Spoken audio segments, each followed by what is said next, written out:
तुमच्याकडून तर तुम्ही लोक पैसेवाले बनाल ना. साला माझे मित्र माझ्यापेक्षा समोर जातील तर मला पाहून कसा होईल, म्हणून मी दुसऱ्या दुकानातून घेतो पतंग. बे साल्या कारमेया कोडशे खाया. गण्या भाऊ आपला शस्त्र काढ. लेडीज अँड जेंटलमेन, आता आपण खास पतंग विकणार आहोत. सोन्याची पतंग. आय सोन्याची पतंग. सोन्याची पतंग.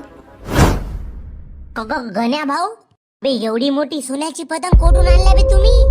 आला सोन्याची पतंग मी पहिली वेळ ऐकताव गण्या भाऊ. बे गण्या डेंग्या, डायरेक्ट मोठा हात मारला बे तुम्ही तर. बे चला बे, तुम्ही भोशीच्या ऐवजी दुसऱ्या दुकानात जावा. हो तशी तुमची अवकात नसे भोशीच्या ऐवजी सोन्याची पतंग घेवायची. मला सोना लगीत आवडते गण्या. बाई तुमचा नंबर काय आहे जी? पण सोन्याची पतंग 10 पतंगी आणून देईन बाई तुले. तू फक्त एक वेळ हो म्हण मले.